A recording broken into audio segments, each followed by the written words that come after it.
আমার ময়দানের আমার আন্দোলনের অংশ বানাতে হবে। এই পড়ার টেবিলের একটা হক আছে না আপনার উপর? আপনি যে বইগুলো কিনছেন পরীক্ষার জন্য অথবা সিলেবাসের কারণে, সেই বইগুলোর একটা হক আছে কি না? এই বই হয়তো কথা বলতে পারে না, যদি কথা বলতে পারতো তাহলে কিন্তু আপনাকে ধরতো, আমাকে ধরতো। এই যে তুমি আমাকে কিনে টেবিলে যে রেখে দিছো, আমারে পড়ো না কেন? আমার কি একটা হক নাই যে তুমি আমাকে একটু পড়ো? তাহলে প্রত্যেকটা জিনিসের হক রয়েছে, আপনাকে সময়গুলোকে সেভাবে করে ভাগ করে নিতে হবে।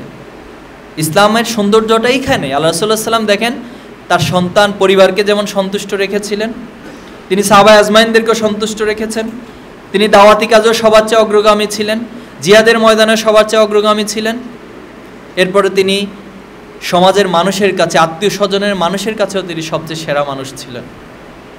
শুধু আত্মীয় স্বজন ইমানদার সাহাবীদের কাছে নয়, বরং যারা ইসলাম বিরোধী তারাও হয়তো আদর্শের কারণে আল্লাহ সাল্লাম বিরোধিতা করতেন, কি যে অ্যাজ এ পার্সন হিসেবে, একজন ব্যক্তি হিসেবে আল্লাহ রাসূলুল্লাহ সাল্লামকে তারা তাদের সবচেয়ে সর্বোৎকৃষ্ট মানুষ হিসেবে মেনে নিয়েছিলেন।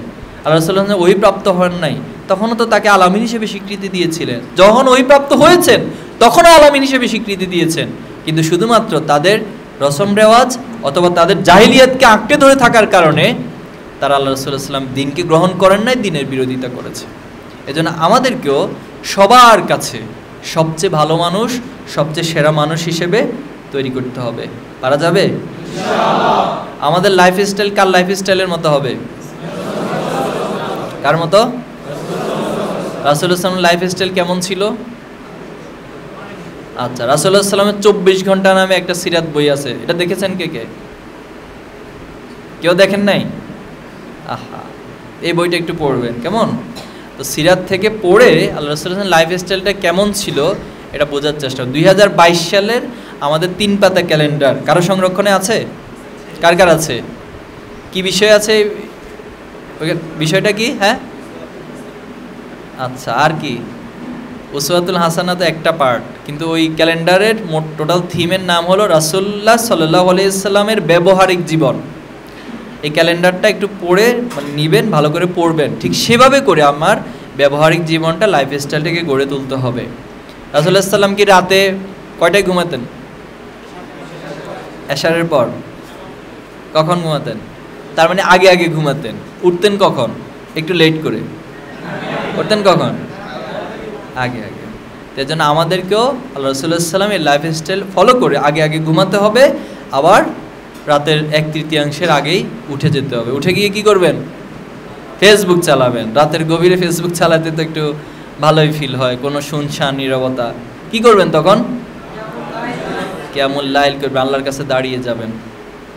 তা আল্লাহর কাছে দাঁড়িয়ে কি করবেন? নিজের সকল মনের কথাগুলো আল্লাহর কাছে তুলে ধরবেন। আল্লাহর কাছে তুলে ধরার মধ্য দিয়ে আপনার যত অভাব অভিযোগ, কত কথা আছে দায়িত্বশীলকে বলতে পারেন না, ঠিক না? এরকম আছে না অনেক কথা, কাউকে বলার ক্ষেত্রে সংকোচ বোধ হয় কি না, কি মনে হয়, আবার ব্যক্তিত্বের ক্ষেত্রে কোনো আঘাত আসে কিনা।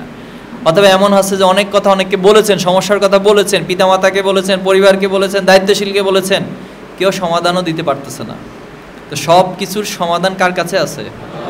আল্লাহ তাআলার কাছে। তাহলে সে সময় এই যে আপনি সারাদিন অনেক প্রচেষ্টা চালান, দাওয়াতি কাজের প্রচেষ্টা চালান, মান উন্নয়নের প্রচেষ্টা চালান, কর্মী যোগাযোগের প্রচেষ্টা চালান, আপনার ক্লাস করেন, একাডেমিক প্রচেষ্টা চালান, পরিবারকে সহযোগী প্রচেষ্টা চালান, সব প্রচেষ্টা চালানোর পর যখন রাত্রিকালে আল্লাহ তাআলার কাছে মন প্রাণ খুলে দোয়া করবেন, আল্লাহ তুমি আমার এই প্রচেষ্টাগুলোকে সফল করে দাও, বরকতপূর্ণ করে দাও, আল্লাহ কি তার বান্দাকে ফিরিয়ে দিবেন? তাহলে আমরা এভাবে করে দোয়া করব। আমরা যাদেরকে মানের টার্গেট তাদের নাম ধরে ধরে একটু রাত্রিবেলা উঠে দোয়া করব, দেখবেন আল্লাহ তাআলা কবুল করবেন। এরকম অসংখ্য উদাহরণ আল্লাহ রাসূলুল্লাহ সাল্লামের নিজেরও তো উদাহরণ রয়েছে। তিনি বলছেন, এ আল্লাহ ওমরাইন 2 ওমর থেকে 1 ওমরকে তুমি কবুল করো। আল্লাহ কবুল করছেন না? করেছেন। এজন্য আমাদেরকে এভাবে করে নিজের লাইফস্টাইলটাকে সাজাতে হবে। সর্বশেষ যে কথাটা বলে শেষ করতে চাই, আমরা একটা বিপ্লবের স্বপ্ন দেখি। আমাদের আগের প্রজন্ম বিপ্লবের স্বপ্ন দেখেছে, তারা আমাদেরকে স্বপ্ন দেখাই গেছে, আমরা সে স্বপ্ন দেখব, আমাদের পরের প্রজন্মকে সে স্বপ্ন দেখিয়ে যাব, দেখাবো।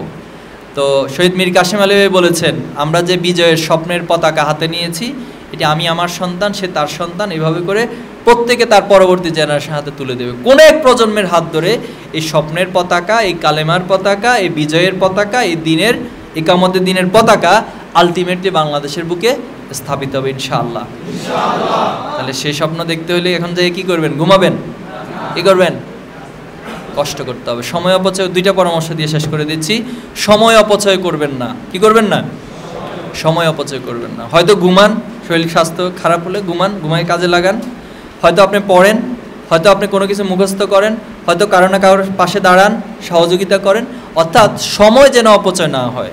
সময় আপনি ফেসবুক চালান, আমি ফেসবুক চালান নিষেধ করব না, কিন্তু ফেসবুক আপনার 10 মিনিট চালান যথেষ্ট। সেই ফেসবুকে যদি আপনি 1 ঘন্টা চালান, নিঃসন্দেহে মনে রাখবেন কালকে আমাদের আল্লাহর কাছে এই 50 মিনিটের জবাব আপনাকে দিতে হবে।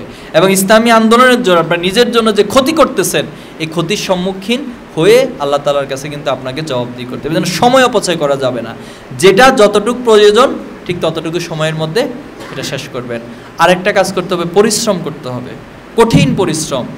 পৃথিবীতেও যদি আপনি সফলতা চান, পরিশ্রম ব্যতীত পৃথিবীর সফলতাও অর্জন করা সম্ভব না। আর আমরা কি শুধু পৃথিবীর সফলতা চাই? আমরা পৃথিবীর সফলতা চাই, আখিরাতের সফলতা চাই, জাহান্নাম থেকে মুক্তি চাই, জান্নাত চাই। তাহলে আমাদেরকে পরিশ্রমটা তার চেয়ে কত গুণ বেশি করতে হবে? পারা যাবে ইনশাআল্লাহ। আল্লাহ তাআলা আমাদের সবাইকে কবুল করুক, আপনাদের পঞ্চগড়ের সাথী ভাইদেরকে কবুল করুক। আপনাদের হাত ধরে এই পঞ্চগড়ের প্রত্যেকটি ছাত্র সমাজ দিনের আলোয় আলোকিত হোক, আল্লাহর খাঁটি গোলাম হোক এবং খাঁটি গোলাম